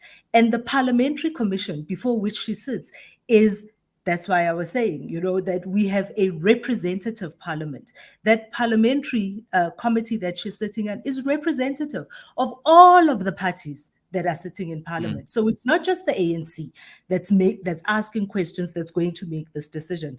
That committee is you know, this is where your parliamentarian, and we were talking about it last week, and I said, you know, it's sad that we, the people, have relegated our responsibility so much, we don't even know who our parliamentary representatives are. I remember a time, I mean, Helen Suzman, when she was in parliament, used to be called the honorable representative of Houghton. We don't know who the various, and you should be able to identify that person so that you can phone them up and hold them to account. Then you know, as they sit in that parliamentary committee, that this AfriForum representative comes, not AfriForum representative, FF representative, I'm sorry about that, Ernst, is coming from, is the parliamentarian who is the representative of Orania or of Bloemfontein. So that you can phone them up. You can go to the constituency office and hold them accountable. We have allowed that to be. We've let the ANC take control and wag the dog, essentially. Yeah.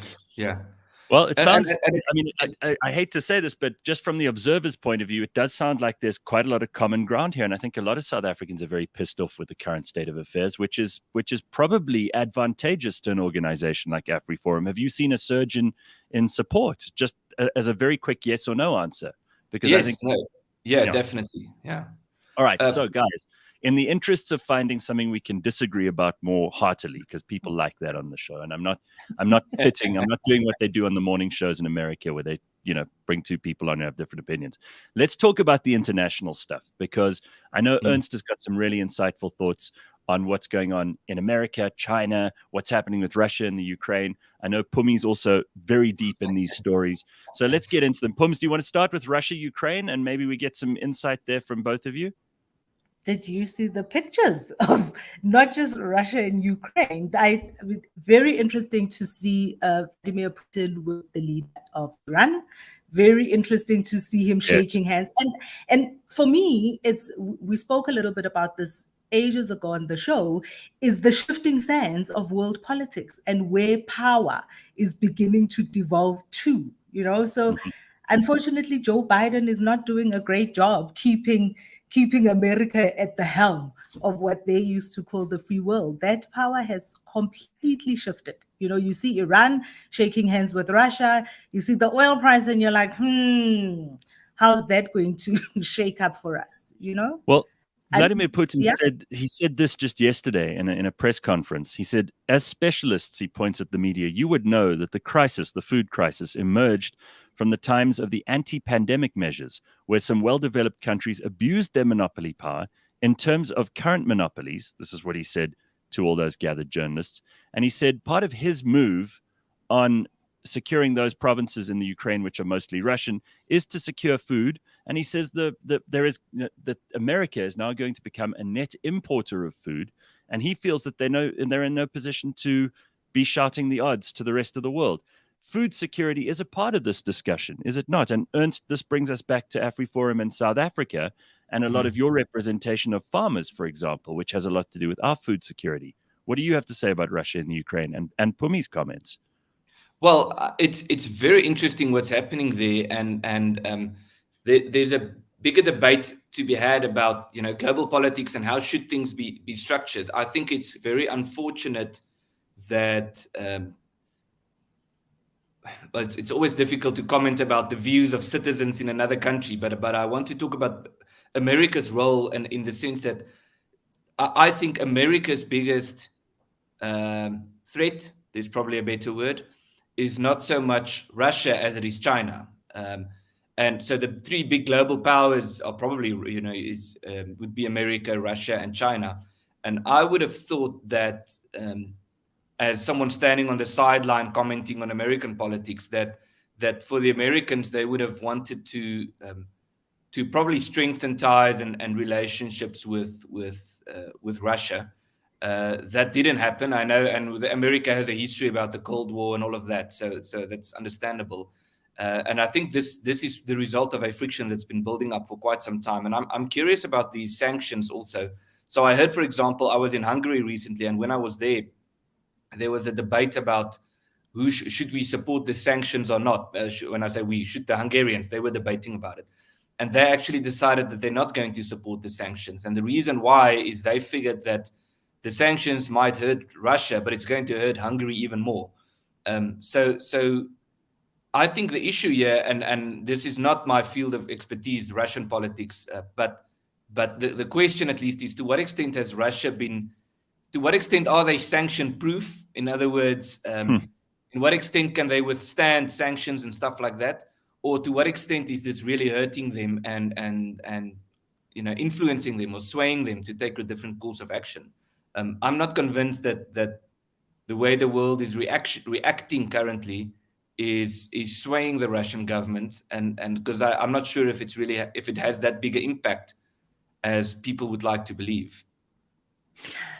But I do think, and just to bring it home a little bit, it's important to understand what's happening in world politics so that we understand how that impacts us, and more than that, what we can do next.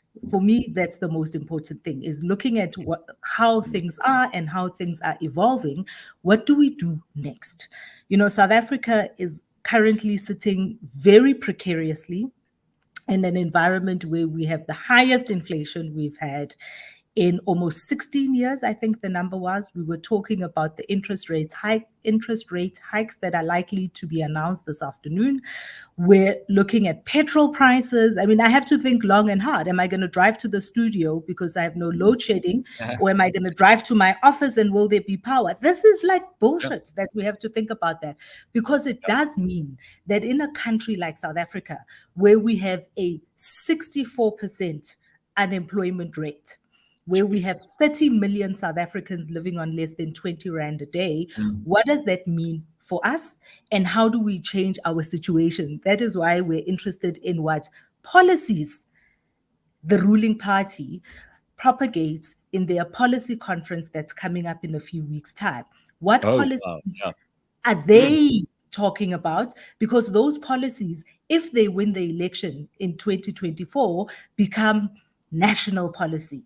I'm also very interested to know what policies is Action SA talking about. We never hear that. What policies is the DA talking about? We never hear that, because we live in this world that kind of has closed out, is so interested in this manufactured outrage about little things like Angole. Right? Yeah. And these are the bigger issues, even as we talk about the thriving or the opportunity for minorities to thrive in South Africa. The truth of the matter is no minority is going to thrive with those kinds of numbers. Yeah, absolutely. I think there's another lesson from what's happening in Ukraine for minorities in South Africa, and that is that Ukraine have friends who are very far away, and they have enemies who are right next door. And it's something to be said to AfriForum. We're trying to build good relations with people all over the world, but there's no point in having good relations with people in America or people in England or the Netherlands or wherever if we don't have good relations in South Africa. So it really is a very high priority for AfriForum. Is we talk about bonding and bridging. So bonding is within our own community to show to our members that we are on their side and we do represent them. And when they feel strongly about something, we are going to push this. But when we talk about bridging, we talk about building bridges between communities and working together. And building bridges does not mean we're going to, show up at some other community and tell them, all right, we have the solution, we have the answer. This is what you should be doing. It's about going to another community and listening to them and listening to their experiences and so forth.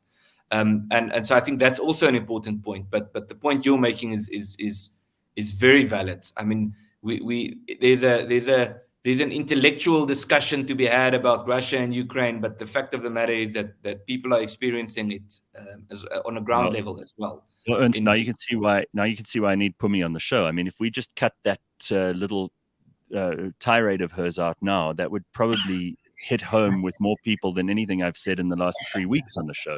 No, but it's exactly right. Listen, those numbers are staggering. I mean, the unemployment is just outrageous. You guys are not a political party, but bringing it back home for a second, what can we do to immediately arrest this decline, to immediately stop, in your opinion, as a citizen, not even representative of AfriForum now, as an ordinary guy in society, what are your biggest concerns? What have you put up with in the last while that has annoyed you, frustrated you, made you feel like, South Africa is not something that you can see a future for? And where do you find the positive hope to keep on going and to keep on doing things for the members of AfriForum, even though you're just a citizen?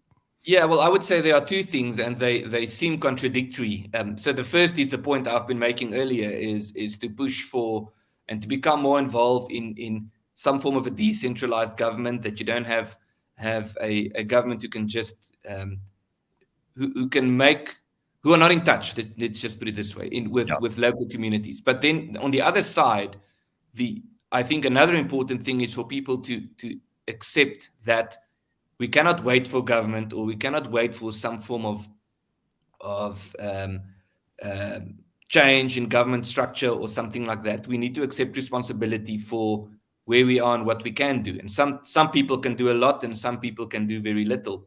But really pushing, for example, to start a business. And I know it's very difficult to start a business in South Africa also, well, because of the circumstances that Pumi was talking about, but then also because of regulation and things like that. But the overarching point here, and this is probably the main theme in AfriForum, is do something. We have this saying, self-doen is beter as niks doen. Doing something is better than doing nothing. So even if it's very small, whatever you can do within your community, do that very small thing at least. And I think if we can get that attitude, if we can get more people to do whatever they can do, I think that's going to help a lot, regardless of what government is doing. So what's interesting to me, I know that you had a bit of an incident where you and your family were out eating at a restaurant the other night, and like gunmen came in, and your kids were with you, and they actually saw some horrible things. I mean, you just want to quickly share that story, because I think it's a story that so many of us can relate to. We're watching this Senzo Miyiwa case going on, which is also filled with violence and ugliness. We hear about people in taverns in the Eastern Cape who've had to put up with outrageous violence. Soweto, there was an incident just the other day. Yours kind of links into these to just, again, if there's anything that ties us together as South Africans, it's that we've become so used to this stuff. Yeah. So it was in June. It was my son's birthday, and that evening, sort of impromptu or spontaneously, we said, well, let's go to Spur to have ice cream. You know, if you have a birthday at Spur, they sing for you and all of that.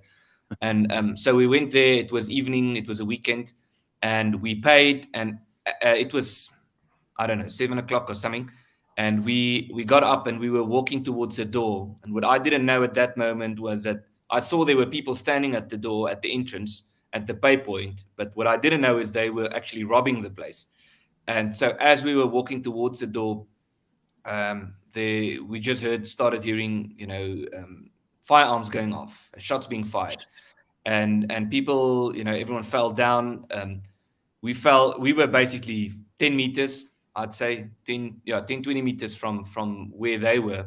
And someone was actually shot dead. I didn't know at that stage that it was one of the robbers. And the guy, I jumped, I had my youngest son, who's 2 years old, in my arms. And we ducked below the table, and the dead body literally fell next to the table, next to us as we were lying there, me and my oldest son. I think what was a bit more alarming for us, I mean, that's very, very horrible. But at that moment, I have 4 children, and the other 2, I have 4 boys.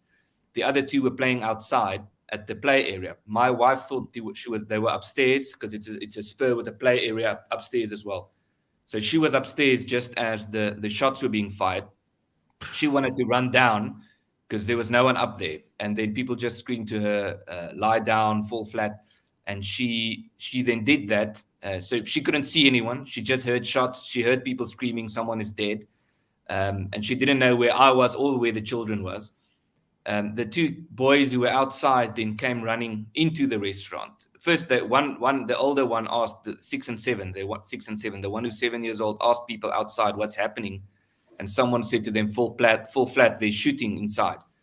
Fall down, they're shooting inside. And the other one, the younger one, ran inside.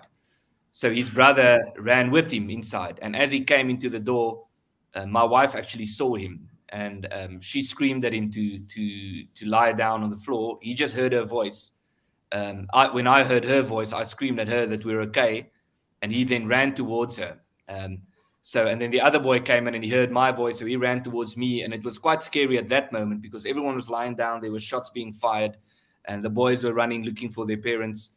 But what's particularly bad about that incident is, so I was lying with my 10-year-old boy and my 2-year-old boy under this table next to the dead body. And the body was between us and the door. So eventually we didn't know, we actually thought it was a customer. So we thought they were there just killing customers. Eventually, when we got out, we had to step over the dead body to get out of the restaurant. So it had quite an impact on the kids. I mean, you can imagine. Sure. Especially the older one, the 2-year-old didn't understand what was happening. The other 2 boys understood, but not as well as the older brother. And I mean, they've been talking about it ever since, all the time. And I know there are people who've had much worse experiences in South Africa. I've spoken with people. I mean, there was someone dead at this incident, but my family were unharmed, at least physically. So it gives one a bit of a glimpse into the reality that a lot of people are facing in this country. I'm just glad that we got out okay in that situation. I think we're all glad that you guys got out okay, and it's horrendous that we live in a society that is this violent, that does have all and with such impunity that there is no way that people get held accountable, that it'll take forever. If ever they're caught, it'll take forever for them to go through the justice system, and it is absolutely horrendous.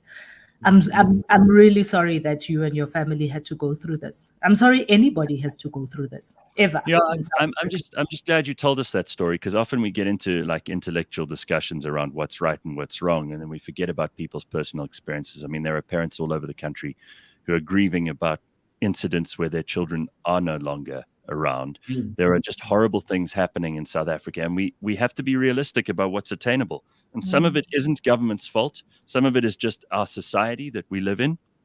You know, we like to blame government for a lot of things, and politicians can take a lot of responsibility for, well, that we wish they would, for some of the disasters around us. But a lot of it is like us having to look in the mirror too, figure out how we're going to get along, how we're going to fix things, and how we're going to coexist peacefully and meaningfully and build something valuable.